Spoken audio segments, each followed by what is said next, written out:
Pau hihiri, pau rarama, pau te whakaaro, pau te tangata, pau te aroha, te pau e here nei a tātou, Māori ora kia tātou, haumi e, hui e, tāiki e.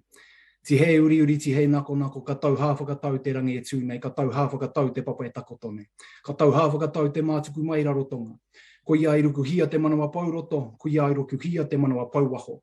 Whakatīna kia tīna te more i Hawaiki, i pupu ana hoki, he wawau ana hoki, tāre wa tū ki te rangi, kia eke panuku, eke hohoro, haumi e, hui e, tāiki e. Ka rangaranga te murikatu tūnga tamateo te moana, koe tērā ko tū tāmure.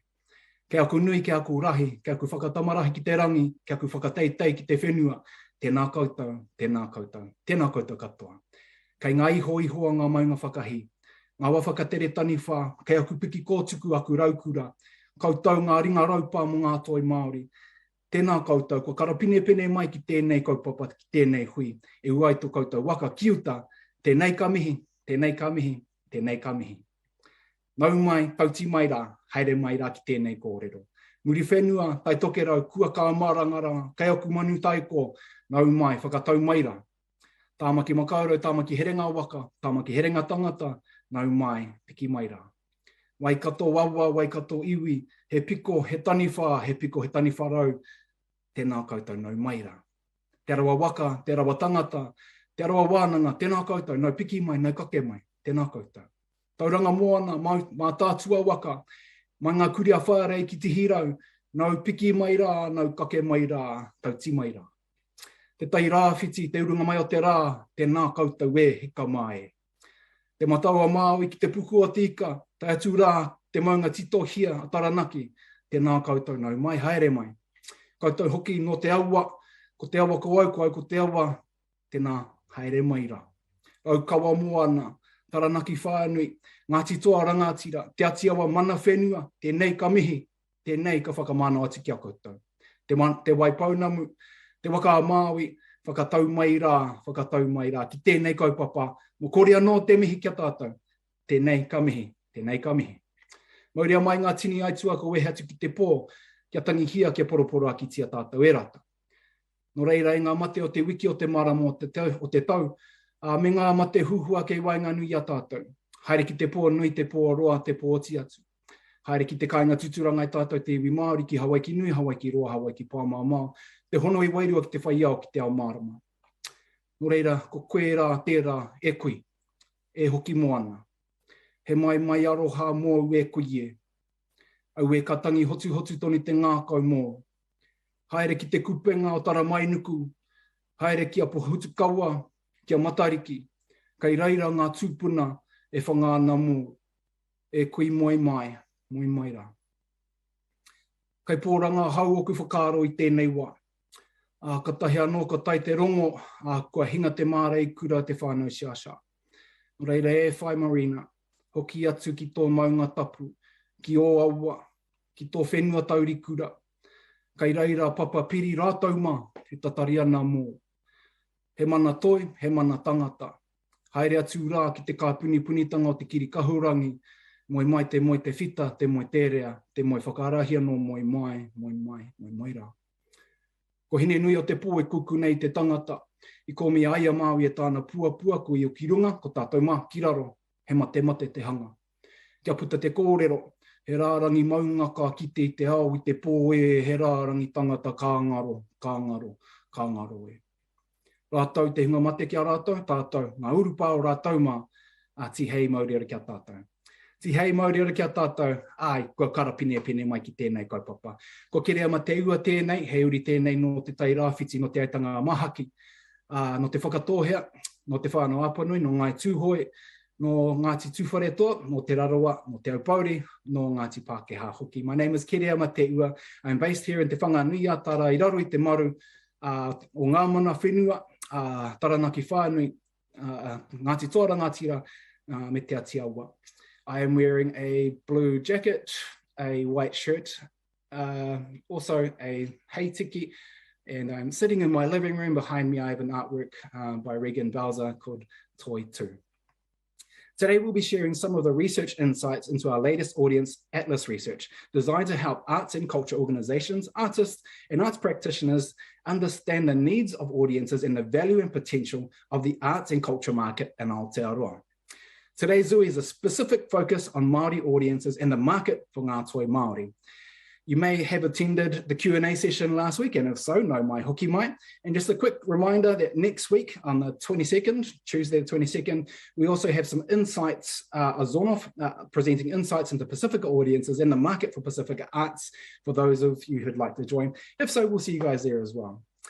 The Audience Atlas Aotearoa research is from a representative sample of New Zealand public to give us an audience perspective and to help us to understand how New Zealanders are engaging with different art forms. So this Zui is broken up into 3 parts. First, Andrew will explain, and I'll introduce Andrew soon, he will explain the research and the approach to the culture segments. Now, mōhio pau, he rerekē tēnei mea te culture kia mātou ngai Māori, and I'll ask Andrew to define or elaborate a little bit more about what he means in these segments, but rerekē kia mātou ne. And of course, this encapsulates our whakapopa, our connection to our whenua, to our ancestors, our reo, our tikanga, our kai, our festivals, our toi, and everything in te ao Māori. And te taia, kaore taia te wete. Heoi, there's a different explanation for that, and Andrew will get to that later. We'll also learn more about Māori audiences. I'm really particularly interested in this, especially in the potential areas where I see that there's potential to tap into new audiences there. And we also look at the market for ngā toi Māori in Aotearoa. So there will be a lot of information. However, there will be time for questions in between each of those sections.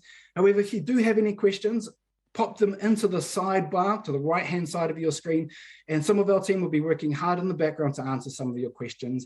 And if we don't get to them, we'll try and answer them in those gaps, as I said earlier. Otherwise, we will be releasing some of those as FAQ later on. So hopefully we'll get to those. But just to get the ball rolling, if you could pop into the chat wherever you are beaming in from, whether it's here in Aotearoa or kei tā wāhi. So I'm in Te Whanganui-a-Tara, and I'm going to pop that in. So pop it in there just to let us know where you guys are beaming in from. Mōrena. All right. I'd also like to thank the interpreters from Platform Interpreting New Zealand who are joining us this morning. And I'd also like to thank the live stream crew. And also, kia mōhio atu kia koutou, the stream will be recorded and posted on our Facebook page after the event, so you can watch it again and share it if you like. Ka aroha hoki.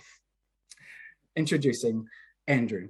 Nō reira ka huri tēnei mihi kia koe, Andrew. Andrew McIntyre is the co-founder of Morris Hargreaves McIntyre Research Consultancy and is the leading authority on audience motivations, behaviours, and responses to the arts, and works with clients all across the globe. Andrew is joining us from the UK. Hope it's not too late for you over there, but is no stranger to Aotearoa. MHM is renowned for using market insights into making a real difference to organizations that he works with, not just for arts marketing and audience development, but also for curatorial, programming, and educational practice in the sector as well. Nō reira, tēnā koe, Andrew, kaya koe te rākau. Mōrena.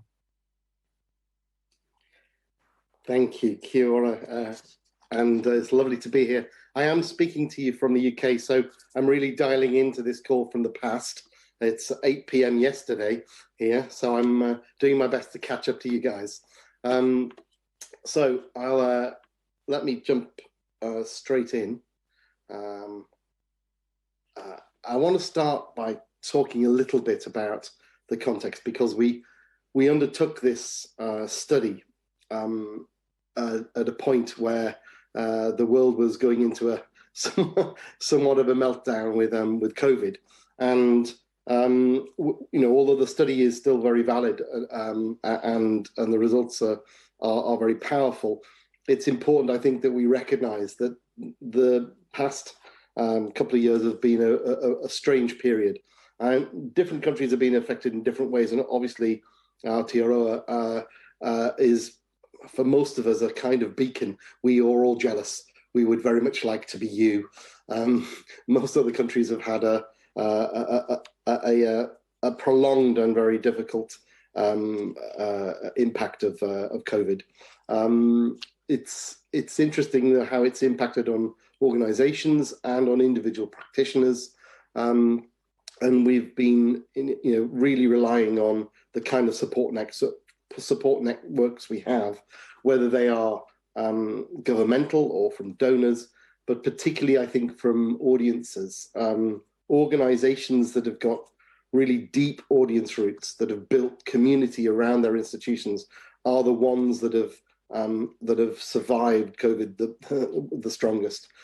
Those that have failed to build connection with their audience are those that have struggled the most, and that's been really obvious to us. And I think that if we didn't know it already, that the big lesson that we're taking coming out of COVID is that the real importance of community around our institutions, of building a deep two-way dialogue and connection with our audiences, because when we're in a situation like COVID, we are almost entirely reliant on those audiences to sustain us. And those audiences themselves have been impacted. One of the things that's really interesting, and we're seeing it in studies that have happened around the globe, is this profound increase in people's appreciation of cultural organizations. It may be that you don't know what you've got till it's gone, but it is the way that people have missed engaging in cultural activity because of closure and social distancing and so on, but also the way that people realize that the organizations and institutions that make those cultural activities and events possible are incredibly valued. And so we're seeing a little bit in this study because of when it was done. And I think as the pandemic has gone on, these numbers have grown around the world. So were we to do this study again now, I think we would get even stronger results than we have in this study. But it's not untypical around the world to find a kind of 20 to 30% increase, or for 20 to 30% of the audience, a significant increase in the way that they value cultural institutions and they value artists and practitioners. So that's I suppose a silver lining. And we've had a difficult time, but that level of appreciation is high. And another kind of little spoiler message is organizations that offer any kind of way to connect, whether that's just joining a list, but particularly those that are offering any kind of membership or other kind of affinity, where you can sign up, where you can declare your support. Those organizations are having huge influxes of new people, and people wanting to support them, wanting to connect. And in particular, the younger the age group is, the more likely they are to do that. So the peak number of people who appreciate the arts more than they ever did and most want to connect are those under 25, which is potentially fantastic news for us. Now, whether that lasts for 6 months or whether it lasts longer than that, we don't know. But I think there's a real opportunity here for organizations coming out of this, and as they start to connect and connect to new people, to target those younger audiences who are maybe now more receptive or appreciative of what we might do. So that's just a kind of a little bit of a note about the times. But let me, if I can, tell you a little bit more about the study. So it's a survey of 6,743 people.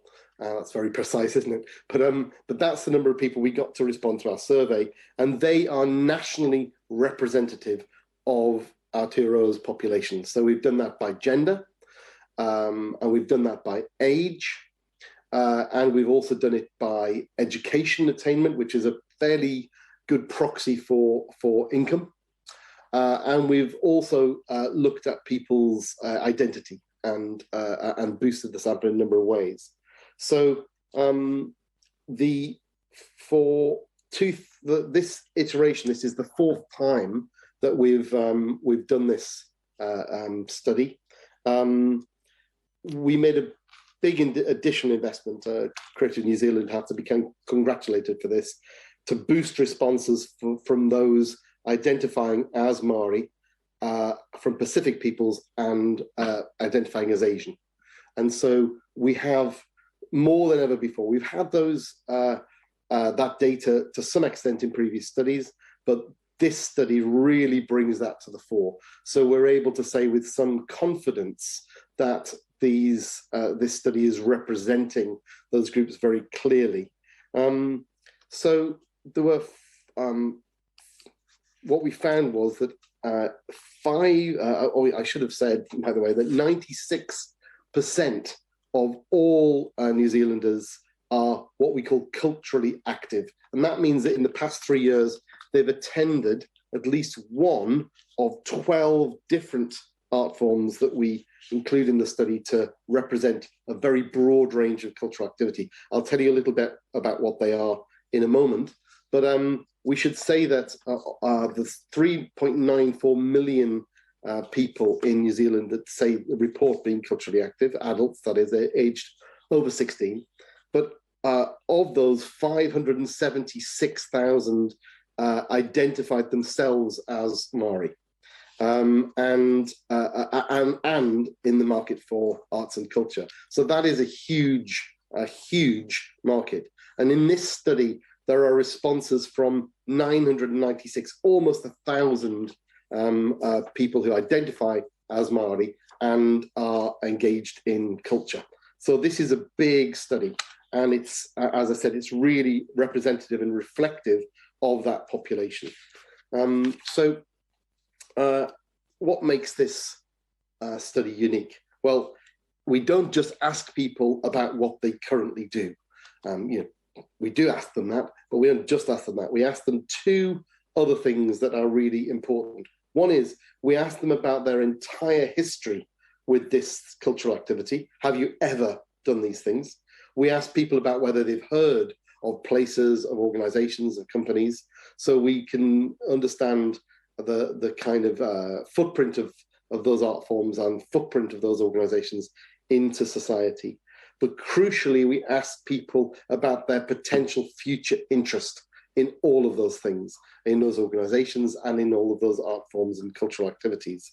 So really, this is about future potential. And so that the study, as well as giving us a great snapshot of now, and we can compare that to the 3 previous studies over the past 10 years to give us some trends, it's very much focused on where the opportunity is in the future. So this is very much aimed at helping practitioners and organizations to identify future potential and to try and address that future potential. So it's not looking in the rearview mirror so much as it's looking as far out as we can to see where audiences might come from in the future. It does 12 art forms, I mentioned before. So Ngā Toi Māori, Pacific arts, Asian arts, theatre, dance, music, literature, museums, visual arts, craft and object art, and film. Those 11 have been in all of the previous studies, but this time we've added 12th category, and we're so glad we did, which is festivals. So that rounds out the 12, and that would include a very, very wide range of cultural activities. So anyone who's been to see a movie in the past 3 years would be included, as well as people who've been to opera. So it's quite a wide range of things. And again, festivals are such a good category to include because people engage in all kinds of culture at festivals that they wouldn't necessarily buy a ticket for on a Tuesday night and go to a venue to experience, but at a festival, people can come across and experience and try out all kinds of activities that widen their repertoire. What it does, this study, is, as well as profile people's engagement in all of that culture, it does a couple of other things. It profiles all of those people demographically, so by where they live and how old they are and their family circumstance, do they have children, and so on. So the usual kinds of demographic descriptions of people by age and gender and so on. But it does something else. It profiles them what we call psychographically. And the difference between demographics and psychographics is psychographics profiles people based on their deep-seated values and their beliefs and their motivations for engaging with culture. So as well as just telling us where someone lives and how old they are, it tells us why they get engaged in the arts, and in fact, maybe why not as well. So this is really powerful because whilst, you know, it is important to monitor who's coming by age and where they're coming from and so on, understanding why gives us some chance to try and influence their future decision-making. If we understand why people engage with culture and what it is they're looking for, we are more able to communicate with them what it is we're offering and why they might engage with it. So and we do that using a system called culture segments, which has been in New Zealand now for over 10 years and is used in 15 or 16 other countries internationally. And it's a really interesting way of understanding audience. Now, some of you may have already profiled yourself as a culture segment. This is really easy to do. It takes about 60 seconds. There is a URL address at the top of the screen at the moment. It's mhminsight.com/segment-me. And I think if you've got a phone or a laptop or a computer or whatever, why not have a go at doing that whilst I'm speaking? I'm sure you can cope with what I'm saying and answering a few questions. There are only a few questions and it literally takes 60 seconds. And at the end of that, it tells you which culture segment you are, which is kind of fun. You can also use that link, by the way, on your friends and family as a bit of a party trick. So have a go. So this is a system that identifies people as one of 8 different segments. Now, it's important to say that there are more than 8 types of people in the world. There are more than 8 types of people on this call. So it's not that we're saying that literally there are 8 types of people and you're one of these.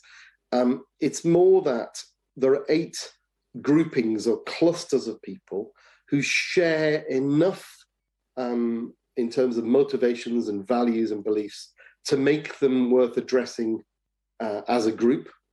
And they're different enough from the other 7 groups to make it worthwhile addressing them separately.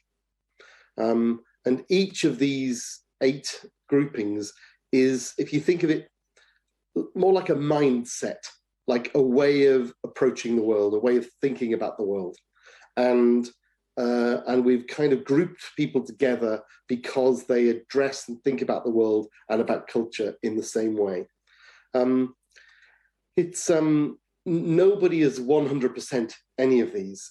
You may have a dominant culture segment, but everyone pretty much has a secondary segment as well. So it may be that you recognize some of yourself in one of the others, and that would be true. But what we find is if we're addressing you because we understand what your dominant segment is, then you're more likely to be interested in what we're saying, and you're more likely to respond. So without further ado, let me jump into the segments and give you a quick explanation. If you've done the little segment test, or you're doing it now, you'll be getting one of these. And there's a lot of information that comes with it on the website that also explains more. But let me give you a little brief overview. So first of all, let's look at the essence segment. Now, essence are called essence because culture is literally essential to their life. It's kind of like their oxygen. Culture isn't something that this segment does, it's more who they are. They can't imagine life without culture. They really see it as a way to understand the world and to explore the world. They really appreciate cultural and artistic expression. It speaks to them deeply. It's something that's kind of food for their soul, really, as much as anything else. During lockdown, they felt extremely deprived of access to culture, and they have been the biggest users by some distance of all of the digital online culture we've been seeing burgeoning during COVID. However, although they're the biggest users of it, they actually don't really like that much of the online culture. They'll take it rather than the real thing, because they'll take it rather than nothing, but it's not a patch on the real thing. And if they have a choice between seeing something on Zoom and seeing it in real life, it's no comparison. They are, in a way, the most, look like the core arts attenders. They are knowledgeable, they're confident, they're avid and frequent, but they are also incredibly independently minded. I mean, really independently minded. So when the market zigs, they might zag. They quite enjoy not liking things that everyone else likes, and they quite enjoy liking things that maybe no one else has ever heard of. So, so they're very independently minded in the way they think about things. So let me move on to the stimulation. The expression segment, and they are so called because they really value the act of expression. So whether they're doing it themselves, by getting involved and interacting, or whether they're just witnessing others' creative and artistic and cultural expression, they really, really value it. And they are incredibly respectful of other people's creativity and artistic expression. They are the most community-minded of all of the segments, and they're the most communally minded. They like being part of something bigger than themselves. They want to belong.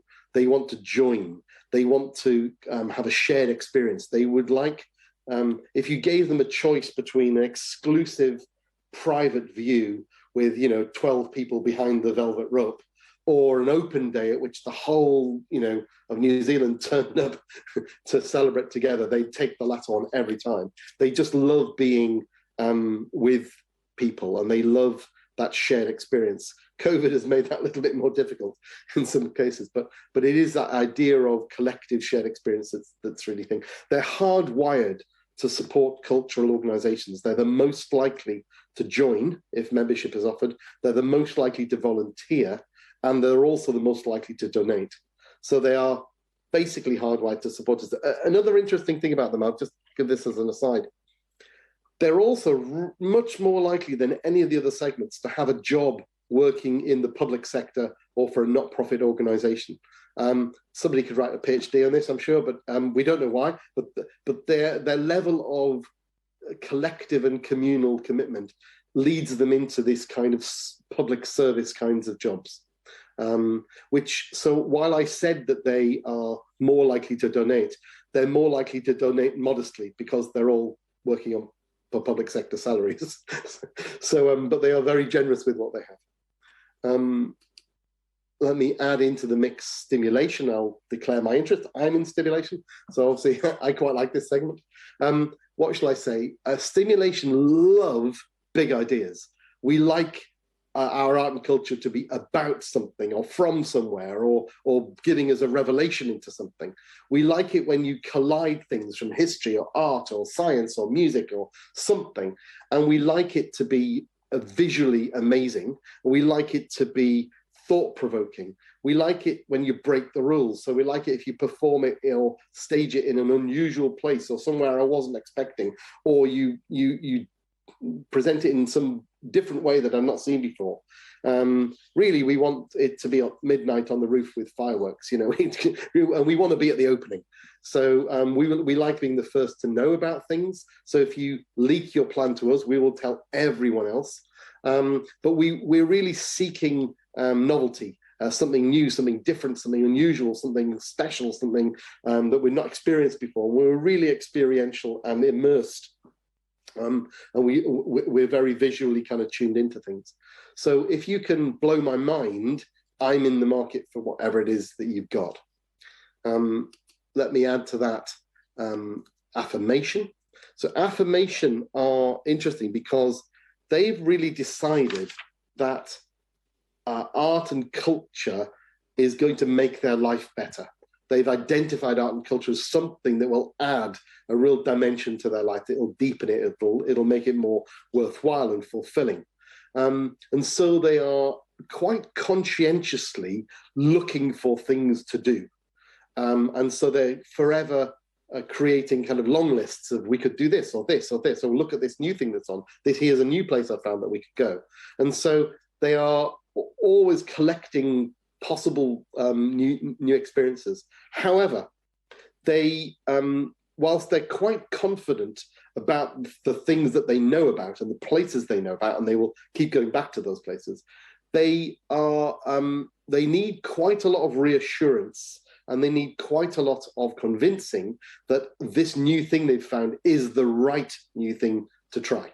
So it's something that, you know, they don't want to make a mistake. They don't want to spend time, money, effort going to the wrong thing or to the wrong place. So they're looking for a high level of recommendation or endorsement.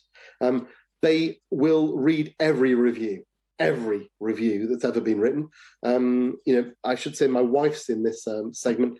We've never had a bad meal in a restaurant because she's literally read every review there is to read. So there's a lot of research involved in this one. But it means that if we can give people a level of endorsement and recommendation they're looking for, then they will come, and if they like it, they will adopt us and keep coming back. It's surprising, however, how poor many of us are as organizers, just collectively as a sector, at providing the level of reassurance that's needed. We often speak to people as if they already know about us and they already know that they want to come. This is not the case. So they're the four kind of biggest and most active ones, but let me complete the bottom row for you. So this is enrichment. They are about 8% of the market. I should have said, you can see the percentages below. I neglected to mention those. Or you will find every age group in every segment. You'll find families in every segment. However, I will say that the enrichment segment does track a little bit older, and they are more traditional in their mindset, and they're quite nostalgic. They really value the past. They like narrative, so they like the story, literally the history of how things, where things are from and how we got here. And they look backwards to the past with awe and wonder. They are very appreciative of the past. And in a way, they see the present through the lens of the past. They like things that have stood the test of time. They like things that have been proven. They like things that have hung around and are well endorsed and are recognized and acclaimed. They're less interested in things that are totally new because they've got no track record. In a focus group once, somebody said to me, I'm not saying that all modern art, contemporary art is rubbish. Some of it might be quite good, but we won't know for another 20 years which is the good stuff. So basically, they don't want to be the guinea pig. They want to let everyone else see it and endorse it. And then the stuff that rises to the surface is worthy of them engaging with. So you can see quite a conservative outlook. Perspective are interesting because all of the other segments are kind of thinking they might be missing out on something and are scouring the horizon looking for what things to do. Perspective kind of aren't. They think they've already found it. They have some very particular things, or maybe even places or art forms that they are fascinated by, that they are totally tuned into, with an almost hobby level interest. They might be very knowledgeable about one thing or two things. And that could be an arts and cultural thing, but it could be, you know, I don't know, American motorcycles 1952 to 63. You know, it could be something very special, or, you know, astronomy. But it equally could be, you know, Shakespeare, or it could be anything. It could be some kind of artistic interest. They like walking in nature. They like going to the sea. They like gardening. They like reading. They like pursuits that are affective, that change their mood, that they can lose themselves in. but they also are fascinated by particular topics. And to get them, you really have to intersect with their interest. These days, the internet really helps here because they're almost certainly plugged into, if not members of groups of people who are plugged into particular topics. And if you've got a topic that you think these people will be interested in, then that's where you'll find them. My penultimate one is release. Release are just time poor. So release are kind of an odd one out here in the sense that we think that nobody is necessarily, well, very few people are naturally release. They're probably naturally something else, but life's got in the way. They've got busy jobs, they've got kids, they've got other, and they just feel that arts and culture is something they used to do more of, that they now no longer have the time for. They wish they did, but they wonder when am I ever going to have the time? It doesn't mean that they don't go to things, because they do, but they tend to only go to things that are on their radar. So it's almost like, if I'm only going to do one thing this month or whatever, what is it? And so therefore they tend to end up at things that are very well known or very widely endorsed or everyone else is talking about. So and they don't really have time to search for anything. So if we want to get them, we've got to be really quite loud. And finally, there is the entertainment segment. And what's interesting about them is it's only 8% of the population. They have an interesting view of art and culture in that they don't really have it as a category. They just have leisure. Leisure is stuff you can do outside the house in your spare time. And so anything we have, whether it's an event, a music event, an exhibition, a film, it's just competing against all of the other things you could do. You know, bowling, going to the beach, swimming, going for a restaurant meal. It's any of these other things you could do. And this is just one of them. So we have to earn our place against all of those things. They also really like things that are well endorsed and quite populist and very popular. And so it helps if it's a famous name of a thing or a person or a place. And it's very, very widely advertised. It used to be that we couldn't really compete in this sector because we couldn't afford the billboard advertising space. But nowadays, with the internet, anyone can make something look like Disney for, you know, $25. So it has to be on that scale. And usually, I'd say for most people, they tend to have something in their cycle of events that would appeal to this group at some point in the year. But often people are targeting them seasonally rather than constantly. So these are the 8 segments. They are 8 very different ways of seeing the world. Let me just depress you slightly by telling you about their approach to marketing. And I'll stop there, which is that we would like to think that we're doing all of this communication and marketing about arts and culture and that we are persuading all of these people to come and see us. But Essence at the top left there don't really look at marketing because they think it's for other people. They kind of see themselves as being on the inside and in the know. And so they kind of ignore marketing because they think it's aimed at other people. Sometimes if you put the message they need to know it, and it looks like marketing, they'll ignore it and then miss it completely. So what they want is kind of information. They want they like the idea of like, just send me the information. I don't want all of the marketing spin. So our communications have to look more like information to those people. Thankfully, they're often on our mailing list, so we can literally just send them the information. Expression, they'll see marketing and they will find out about things through it, but really they want to be like in your family. So when they friend you on Facebook, they literally want to be your friend and they expect you to chat to them and tell them things, what you're planning and how things are going. And if they kind of want you to ask their help, could you tell other people about this for us? And they'll say, yes, of course we will. So they kind of want to be part of your marketing effort rather than be on the receiving end of it. We did a study somewhere where we asked Expression whether they would put up a poster for an art exhibition if we sent it to them, and 65% of them said they would. But actually what's interesting is quite a few of them came back and said, don't waste all your time and money sending us all of those posters. just send us a PDF and we'll print it at home and we'll put it up on the local school notice board or in the community, whatever. So they are very plugged in and connected in their local communities, and they want to help you. Stimulation love marketing, but they see it as a kind of art form. So they love it if it's like beautiful or clever or funny or something they can turn into a meme or share with others. Nothing ever went viral online without stimulation pushing it. If you don't get stimulation, you don't get viral.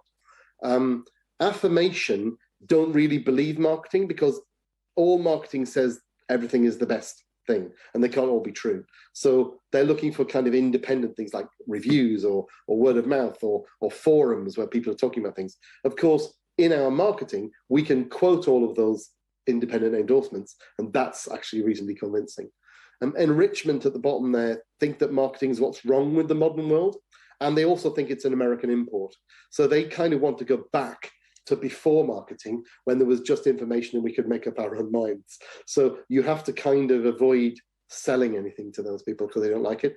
Perspective are not looking for your marketing. They just need to be contacted through their interest groups online. Release, I don't have time to see your marketing unless it's like everywhere. And entertainment are the one sector here that lives or dies by marketing. That's how they find out about stuff in the world, and that's how they're influenced as to what to see. But your marketing has to be pretty slick, and it has to have a whiff of Disney to have credibility. The more expensive it looks, actually, sometimes the higher the ticket price you're charging, that's a sign of quality. So really what I'm saying here is that none of them really like marketing that much. So we have to find better ways to get our messages across to these people that fits the kind of approach and mindset they want, whether that's they want to be in the know, or they want to be in your gang, or they want to be, they want you to leak their plan to you, or they want endorsement or reassurance. And basically, you've got to find a way to get the message to these people in a way that they accept. I'm going to just pause there for a minute because that's quite a lot to take in. I hope that people have managed to either segment themselves or can see themselves in some of those descriptions. Tēnā koe, Andrew, and really, really insightful kōrero that you've presented. And it's probably of no surprise that Māori are more likely to fall into the expression and also the essence segments. I myself, after doing it, I fell into the expression. But listening to you, I feel like I fall into all of them. And now, is that possible, or am I just jumping around? Have you experienced that as well? I was going to say that expression are the most empathetic. So I think you put yourselves in everyone's shoes. But yeah, I would also say, I said everyone has a secondary segment. 4 of the other segments typically have expression as their second segment. So expression is a kind of, if there is a common denominator, expression is the one that reaches the most people. Tēnā koe. And you mentioned the digital pivot, the digital switch, and of course, as a result of COVID, we saw a lot of postponements with festivals and shows. We saw a lot of shows being put online. Some of the kōrero that we've gotten back is that it was great for the time, but it's probably not ideal. And from your experience, how do you see the new digital era? And is this something that we're going to be experiencing in the future? It's really interesting. I think people got very excited, possibly a bit overexcited. Certainly in many countries, they just kind of got everything that they had and just threw it online. So there was more online than you could possibly ever see or watch. And I think as time went on, people began to understand that not all digital content is created equal. So, if you're in the perspective, got a hobby interest in something, then it was fantastic because you could go down wormholes and dig really deeply into all kinds of content. If you were in the essence segment and you were missing live engagement, you just wanted anything, but you wanted things that were more about the art or the artist or how it was made or the background. You wanted to kind of get close to the practitioners that were making this thing. Stimulation really liked it because it was just loads of new sources of stuff, shiny new things. We're like, we like just picking up anything shiny. So we were slightly overwhelmed.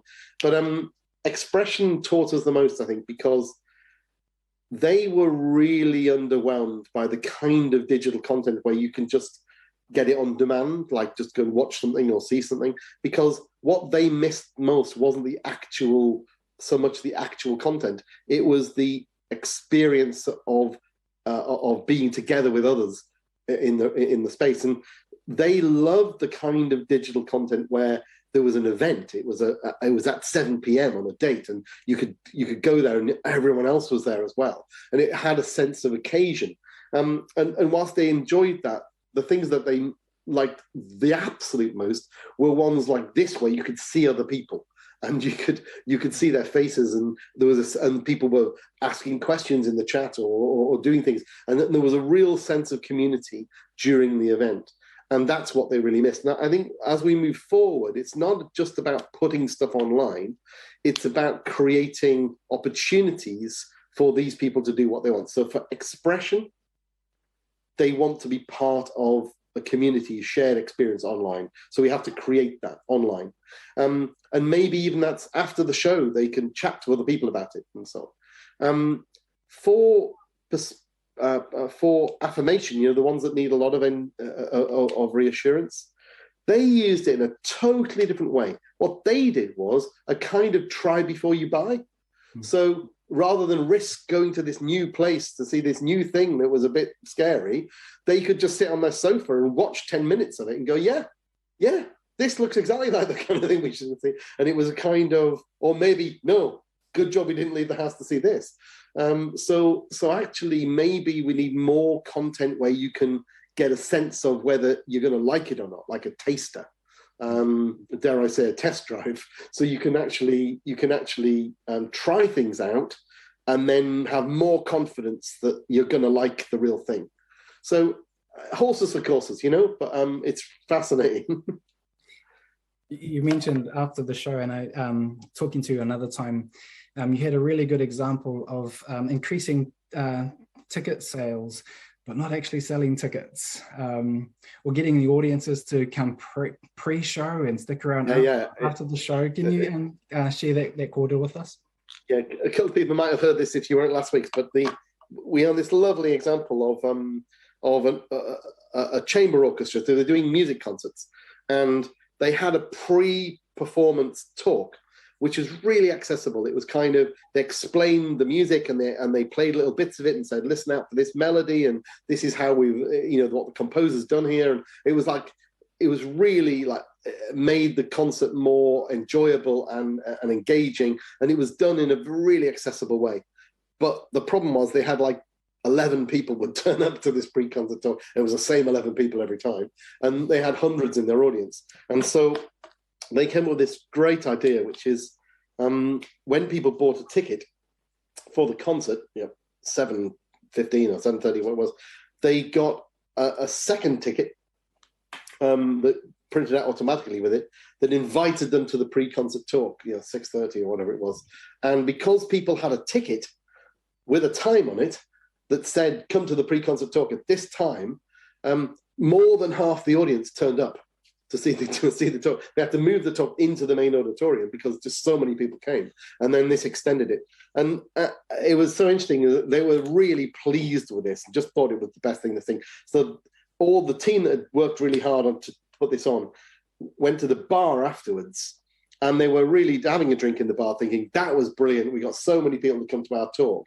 And they noticed that they weren't the only ones in the bar, that there was a group of maybe another 15 or 20 people who'd been at the concert just hanging out in the bar, and they got chatting to them, and they said, oh, right, so how come you hang out in the bar afterwards? And they said, well, if you hang out in the bar for half an hour, some of the musicians come out and you get to actually meet them, and that's amazing.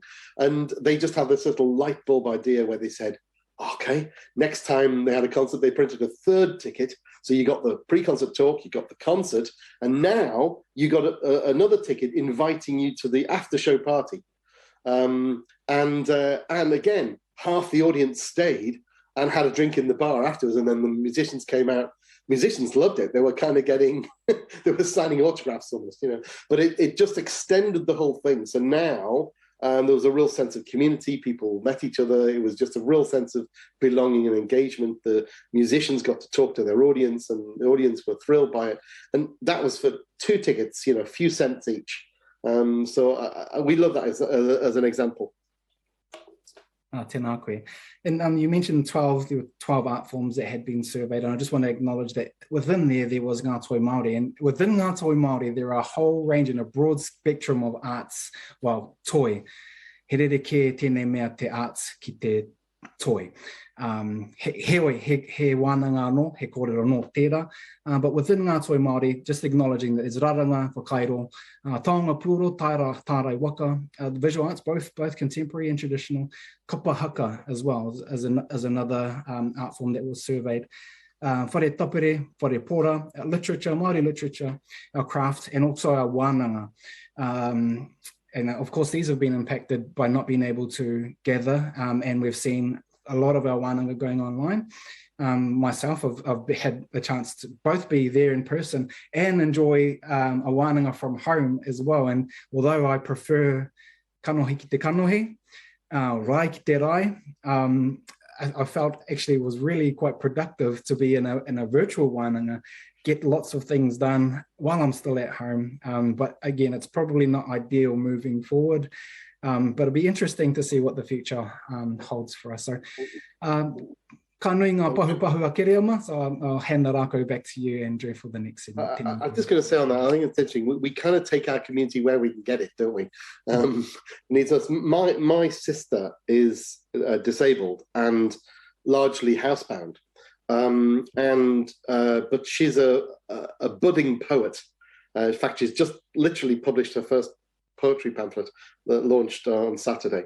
But during this period, there's been so many online events, online open mics, poetry readings, whatever. And she has, you know, while everyone else has been saying how awful everything is, she's saying this is like the best time of her life because she has more access to culture now than she's ever had. Her biggest fear is that now things are opening back up, that's all going to go away and she's going to be left without. So I think as well as, you know, understanding, yes, it's maybe better to be in person than not. There are lots of people in our communities that don't have that as an option, and that, you know, we need to think of digital not only as a kind of extra distribution mechanism, but also for some people it is their primary way of engaging with us. And if we forget that, then we're leaving a whole audience behind. So, you know, I think that's worth saying. Really important then, and especially in considering inclusion of all, you know, and diverse communities as well. So tēnā koe mo tērā kōrero. Okay, so I think you very neatly gave me my intro to my next slide, which is looking at how Māori audiences are reflected in culture segments.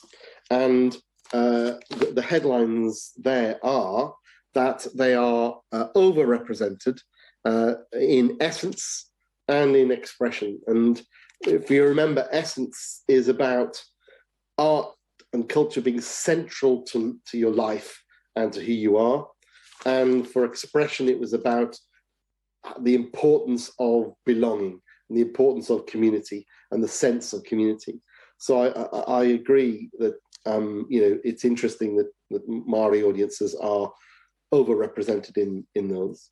But it's also interesting how, broadly speaking, other than those examples of overrepresentation, just how broad the spectrum of Māori audiences is across the 8 segments, and how similar in many ways they are to the wider population, or being the essence and expression are overrepresented. And if we dig a little bit deeper and look at the motivations that Māori audiences reported, we use a model where we divide people's motivations into 4. So we start with social motivations, which are, spending quality time with loved ones, or having a good day out. I suppose that kind of occupying your time, diversion, entertainment. We then talk about intellectual motivations, which is learning more about the world. It could be trying to interest your children in things. It could be deepening your understanding of things. We talk about emotional drivers. So these can be things like identity, personal identity, cultural identity, but it could also be beauty. It could be to be moved by something. It could be like aesthetically beautiful and stunning. And then we talk about spiritual drivers. So that can be stimulation for your imagination, food for the soul, the inspiration of creativity. It can be the kind of escape and recharging your batteries to be kind of to feel refreshed or renewed in some way. So let me show you. What we find is that the top motivations for Māori audiences are a mix of social and intellectual. Now, actually, they have this in common with the wider market. Social is the number one for everyone, but it is this this communing, this spending time with whānau and friends, and that's a really powerful driver to come together. And through COVID, we found that that's the thing that's hurt us the most. The inability to do that has really impacted on people. But it is this idea of expanding knowledge or new experiences, collecting new experiences. And if I go into that a little bit further, you'll then see we're looking at this idea of identity development. So from a list of 20 things, Māori audiences are picking out to better define cultural and personal identity, to develop their tamariki's interests, and stimulation for the imagination, food for the soul. So this is about feeding something. It's about exploring the world and who you are and your place in the world. And these are the things that come out the strongest from the almost 1,000 people in the study who identified as Māori. So what's interesting about this, now at this point last week, is that although we have these four things: social, intellectual, emotional, and spiritual, there is sometimes, let's call it disdain, that we sometimes as a sector can see social motivations as being less important, less valuable, less worthy. That intellectual things are obviously very kind of, it's all about learning, and the other things are kind of higher level, emotional and spiritual. And that may be true, that the emotional and spiritual are kind of have an intensity of engagement. But we need to really remember that social engagement is the basis of all of this. People rarely go to a cultural event or activity on their own, but even if they do, they rarely go, ignore everything else, just see what's on the wall or what's on stage, or just listen to the performers and then leave again, without any kind of social interaction. The whole experience of going, the whole day out, the whole night out, the whole whatever, and all the people who are there, and your feeling about being part of that community, being part of that crowd, is as essential as the art or culture that you're experiencing. In fact, without that, it's an odd experience. And so what we find is that this social is actually a kind of, we've called it a gateway to deeper reward. If you get the social experience right in whatever it is you're offering, whatever cultural activity or place or venue or performance or exhibit or whatever it is you're doing, if we get the social dimension right, that people feel comfortable, that they feel connected, that they feel welcomed, that they feel part of something, that they are having a shared experience, that you're giving them the opportunity to spend quality time with people they love, and to make memories together, and to feel a bond, and potentially to feel that, that bond with the whole audience and to interact. Then their engagement with the actual art or cultural activity is likely to be far deeper than if you don't get those things right. And nearly everyone that says that they are socially motivated as their main motivation also reports getting intellectual, emotional, or spiritual outcomes too. So this graph I'm showing you here, we give people a big list of 20 things, some of which are in each of these categories. And what you'll see is that, there are more people tick something in social, 76, than anything else, but there's so many things being ticked that people are getting a basket of these, a mixture of these things. But social is the gateway to the others. And it's quite interesting, because if you then ask people, okay, so these are all of the things that you get, but what would you say were the main things? And obviously this is for the Māori respondents. You get this, which is that the main motivation for Māori audiences is 41% social. For the wider market, it's 42.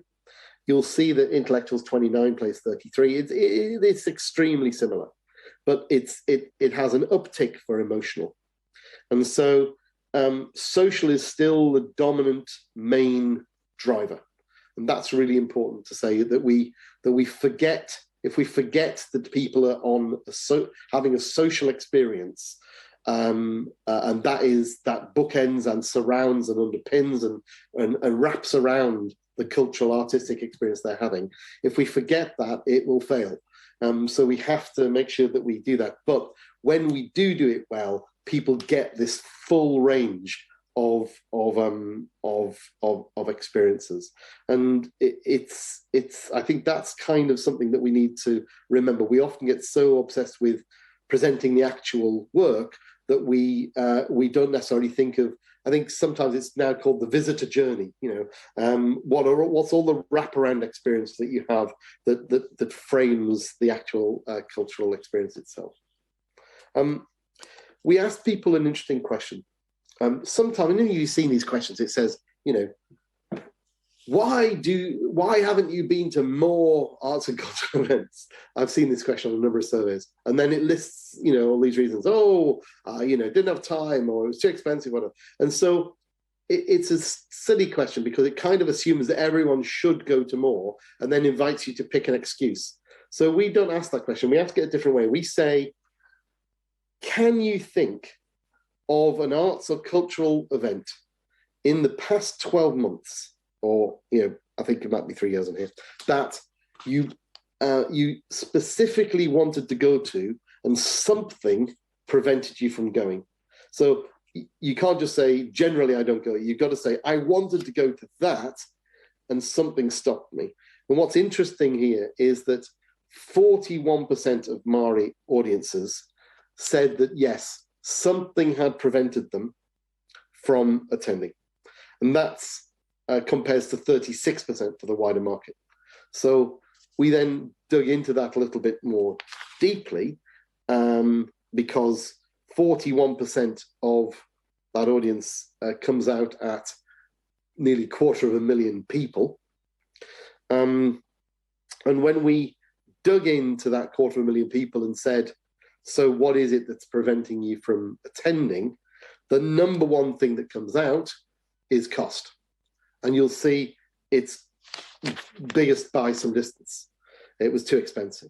And so that's 37% of those people said that cost was the number one factor. And that compares to 36%, by the way, for the wider audience. So cost is a big thing. There's a whole lot of other reasons. And, it wasn't offered locally to me, and there were some COVID restrictions, but cost by some distance is the number one. And what we need to say about that is that there has been a lot of effort, particularly in the performing arts, put into the idea of dynamic pricing and how do we get, how do we price the seats, whatever. Very relatively less effort has been put into access pricing. And what's interesting here is that we're not saying that, make everything free or cheap, because obviously we need to, ticket income is one of the ways we pay for this stuff. But it's possible to have a wide range of different approaches that make things more accessible. So some kind of pay what you can, pay what you want. Those kinds of things are really ramping up now in lots of places. We've seen lots of things where a certain amount of tickets are held back and are available for a cheaper price on the day, or in fact are targeted at certain kinds of communities, or you can get them through certain kinds of organizations that you partner with. But it's interesting that so many people are citing price as a barrier. What it suggests is that we don't always get the access pricing right. And it would be interesting for us to explore in some, and have an experiment maybe with making things more accessible than they are. Now, we were talking about online. What's interesting here is that Māori audiences are more likely to have engaged with online arts content, significantly more. The average for New Zealand is 18%, and for Māori audiences, it's 23% have recently engaged with it. But there's also another 35% that say potentially they're interested in doing so. So that is a huge number. And it's also quite interesting that Māori audiences are much more likely to consider paying for content online than the wider audience, although the number that have actually done so is still relatively small, but there is quite a significant potential. We should say there's a lot of people who would never pay, but if you look at these purple and blue bars to the right, these are the people saying that that they would either have or would be interested in paying. It's also interesting that when you look at the level of cultural activity, not only are Māori audiences very culturally active, but of the 12 art forms that we tested, Māori audiences come out really strongly in 6. So Ngā Toi Māori is obviously the top one of those. And as we were saying, it includes customary and contemporary practice across visual arts, film, theatre, dance, craft, in Ngā Toi Māori.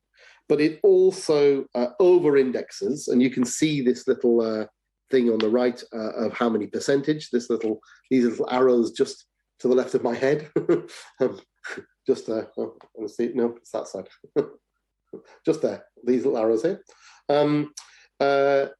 In festivals, they 7 points more likely. Music are 4 points more likely, as they are in craft and object art. But in Pacific arts, they're 15 points more likely. In dance, 11 points more likely. These are significant numbers. These are really high levels of engagement from Māori audiences with these 6 art forms. So it's for those art forms, it's a huge opportunity. But also it's kind of interesting to look at which art forms test thing. And then if you look at the volume, which is a slightly different question, film, obviously, film's number 1 for everyone, but film is particularly high. It's comparable to the national average there at 93% of people have engaged with film.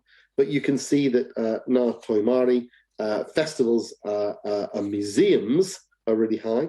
We should say that Māori audiences are less likely than the average to be in the current market for museums. Sorry, that's 5 points down, but much higher for music. So I'm going to stop there. But what I think I'm kind of trying to tell you there is that whilst the Māori audience is in all segments, it over-indexes in those that are the most engaged in art as part of life, and most over-indexing those that have community at their heart. but they are super engaged in online, they're super engaged in certain art forms, and over-indexing across the board in lots of ways. Tēnā koe, Andrew.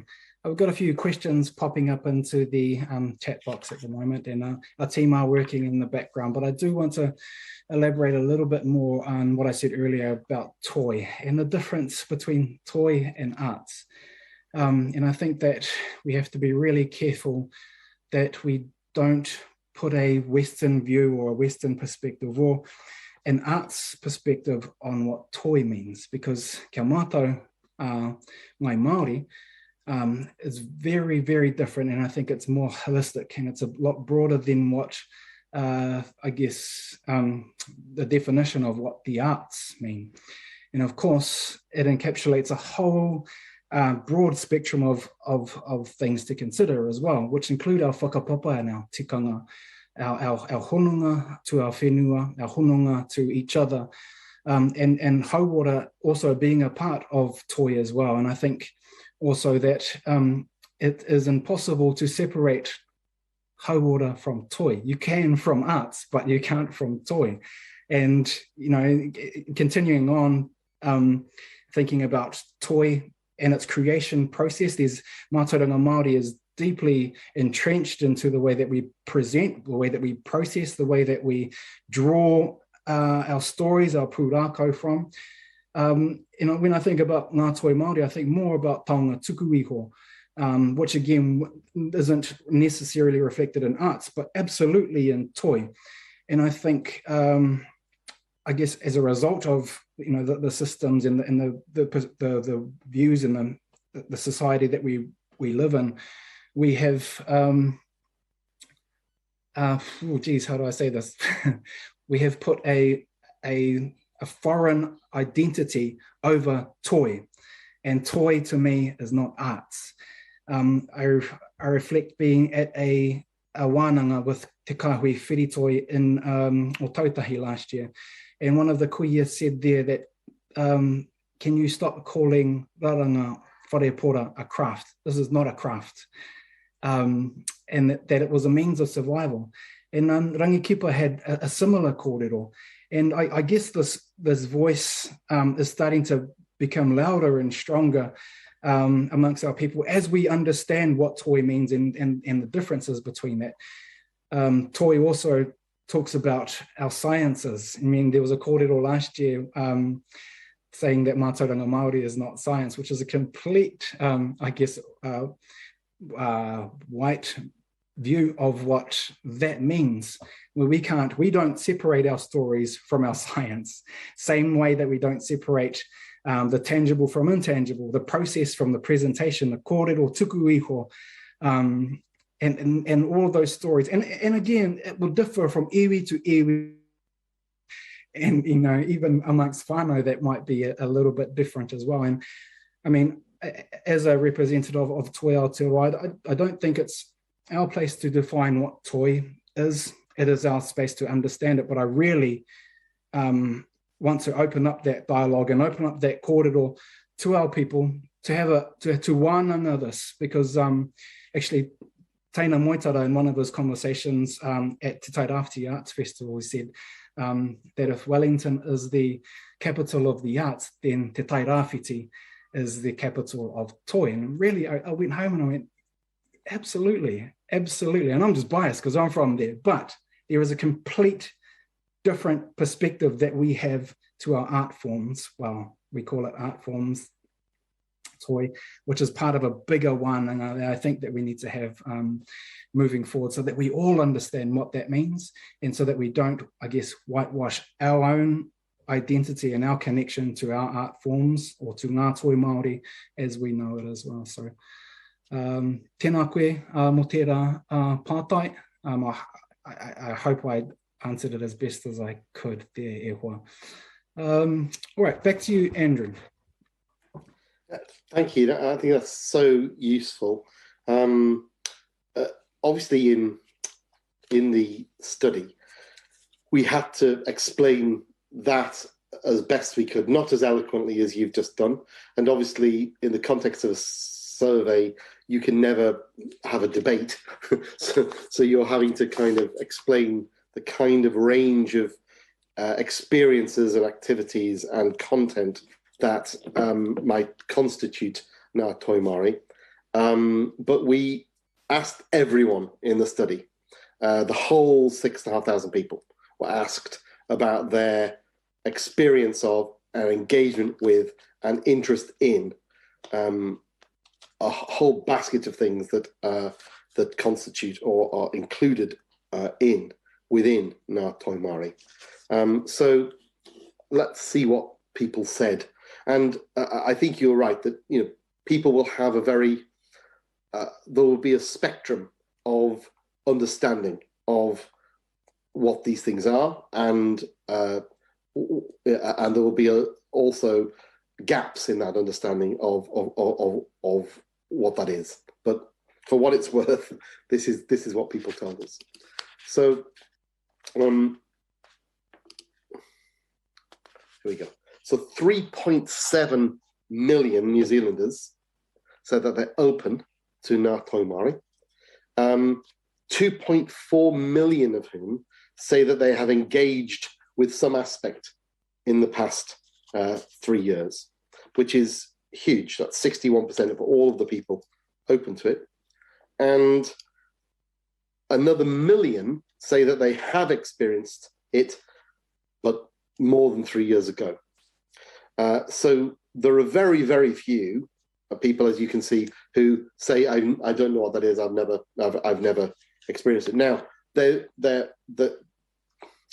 breadth of understanding of what it might be, and also their extent to which they've experienced it may differ wildly, but it's kind of interesting that 3.4 million of these people are saying that they have experienced it, and that they consciously are they conscious of that. So that leaves another 287,000 who say that they haven't but would consider, and that leaves a very, very small number who wouldn't be interested. So if we look at who's in the current market for Ngā Toi Māori, it's 61%, or an estimated 2.4 million adults, but that market is younger than average. So 36% of those, more than a third, are aged under 35. So what that's showing is the younger you are, the more interested you are and the more engaged you are. So that's kind of an interesting trend, which is that younger people are engaging more than older people. But it's also interesting that those engaging and are interested in engaging are far more diverse than everyone else. So it skews 55% female, which is kind of interesting. And it's also interesting that 36% have tamariki, and 13% of those have a lived experience of disability. So there's a wealth of diversity in that audience, and it is skewing younger. So that's quite interesting. Whereas if you compare that to who's lapsed, the people said, "Oh yes, I've done that, but not recently." So these are the people who've got some past experience, however brief. What's interesting is that market is much older than average.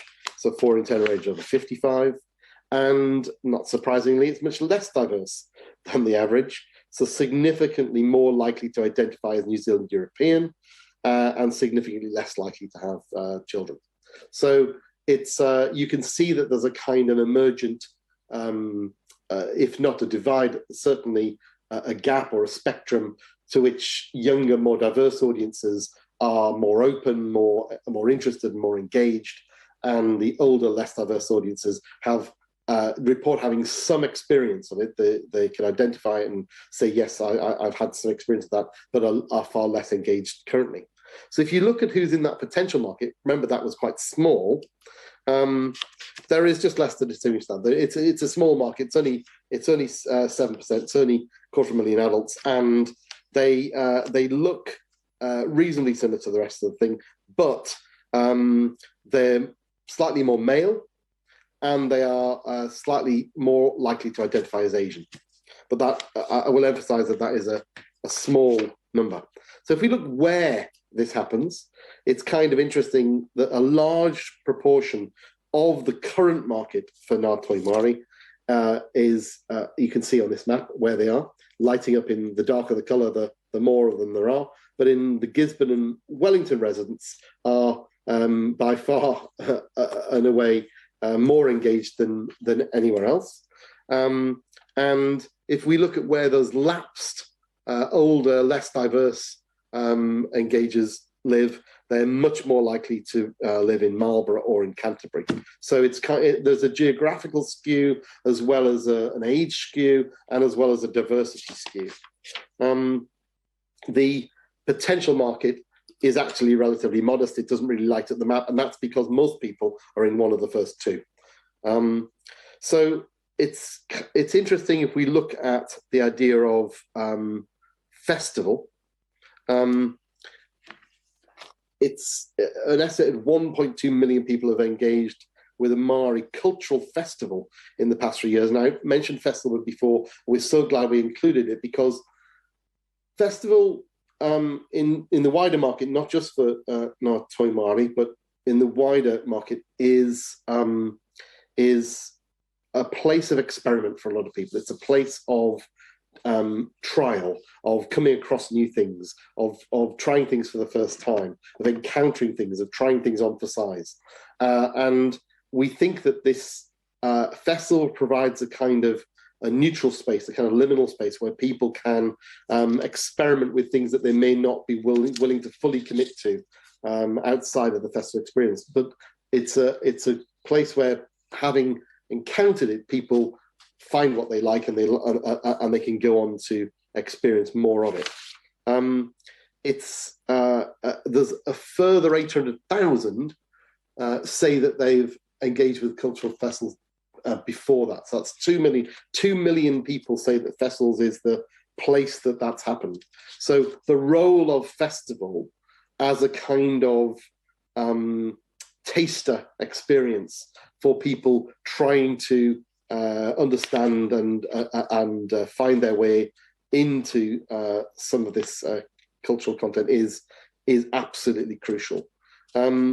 There is, if you break it down to different kinds of art forms, to dance and to theatre and events, and I obviously realise there's more to it than that, but if we try those kinds of art forms, there is significant potential in each of those things. If you look at the number of people who would be interested in specifically trying Māori dance or literature, you can actually see that this is, well over 1 million for each one.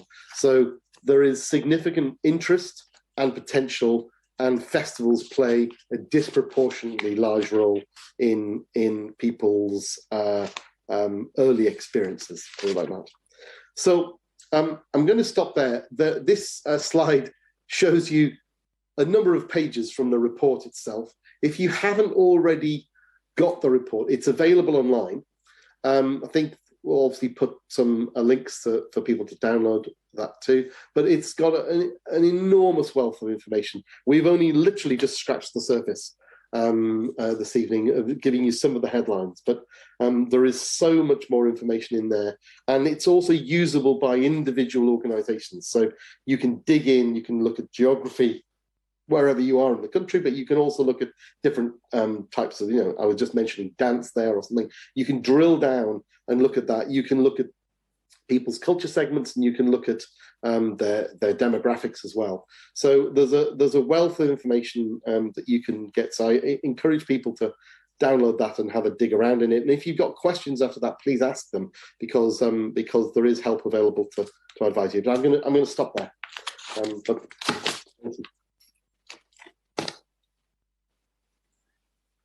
Tēnā koe. We'll go back to some of the questions that we're seeing in the chat as well.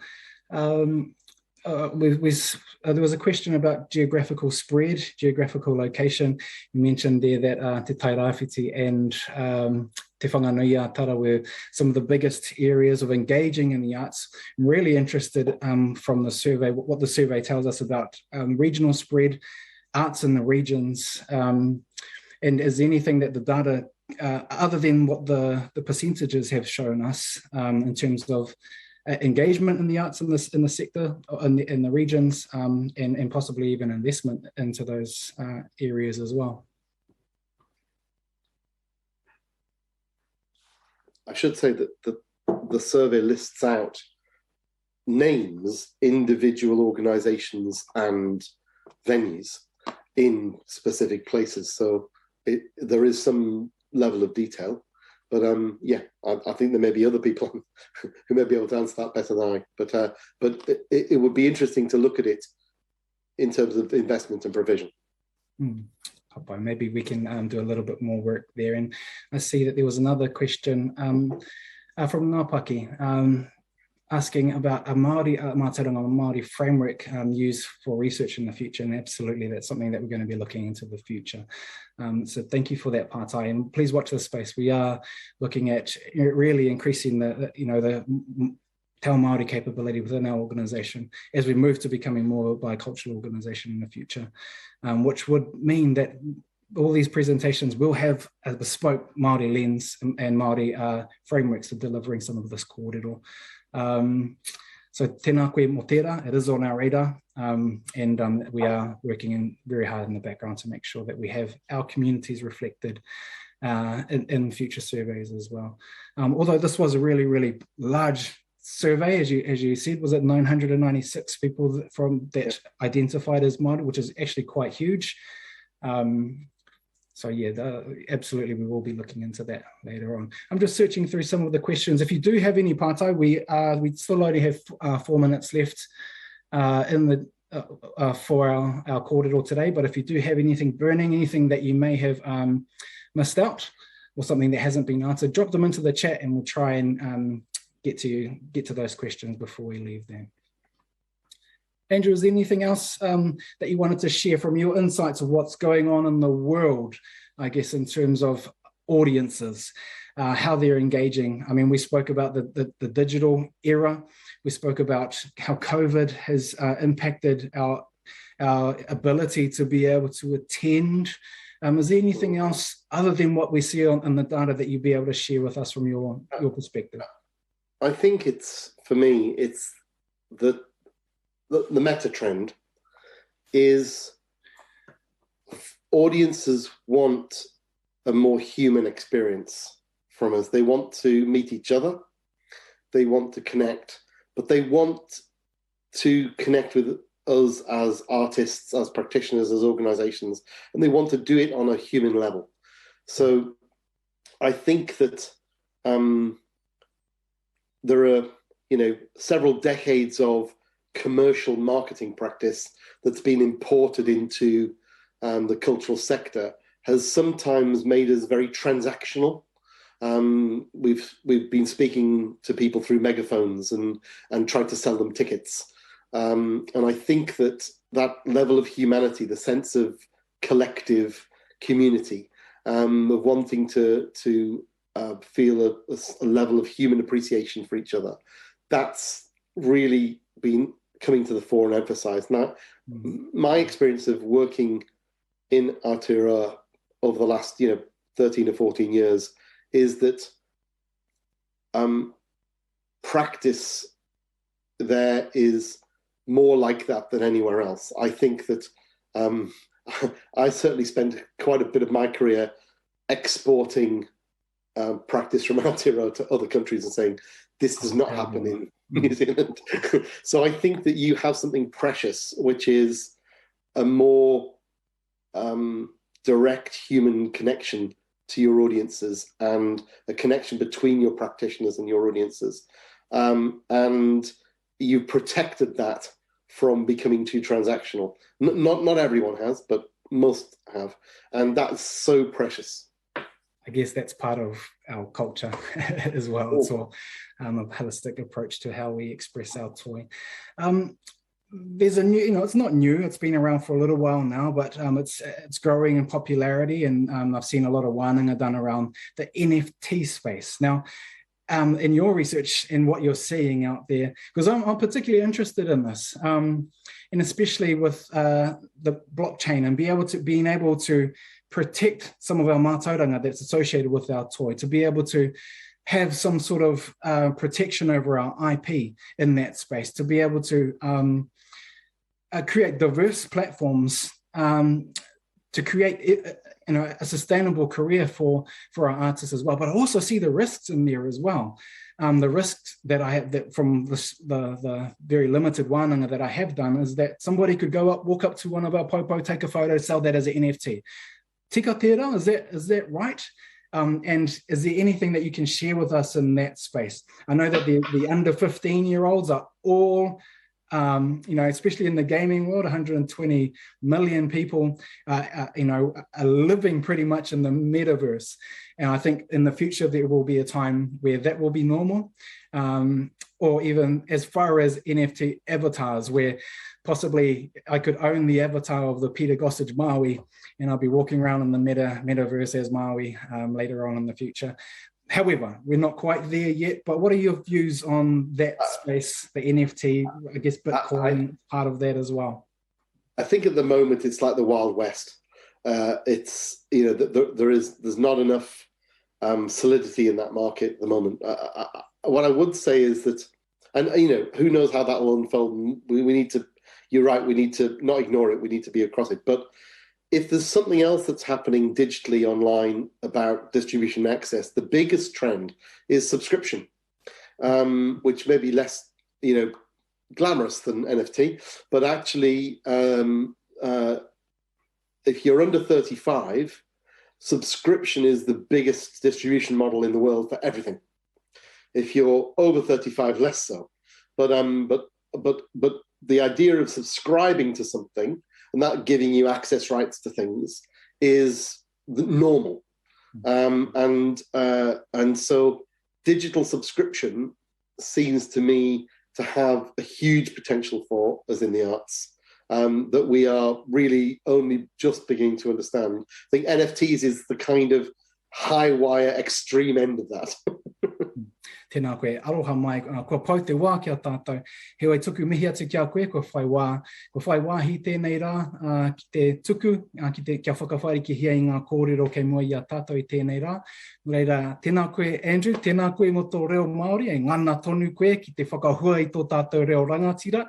Aha koa ngā hapa, he reo Māori tonu no reire, e mihi ana kia koe. Mihi ana kia koutou o Auckland Live for partnering with Creative New Zealand. Also want to thank the team from Platform Interpreting New Zealand, tēnā koutou, and to everybody that's joined us today from all around Aotearoa, and of course from the world zooming in as well. Hei whakakapi tēnei kōrero, ka tiki nā e au tētahi o ngā kōrero mai taku pāpā. And iau e mātakitake as I've been watching what's unfolding in our country and the concerns that I have for some of our people and which will eventually impact some of our arts as well. So, minoi tātou. Mā wai e tohu te ara mo te iwi Māori e ko titi haere nei te ao huri e pore atu nei. Ki ngā pari teitei o ngā taurua mano e. Kuari te hoki rā ki te rākau e tere runga I te au o te kūwaretanga. Ka ati rā, tirohia mai rā, te ara tika, te ara hei whakahoki mai ki te honutanga, kua mahu e mai rā e te hā.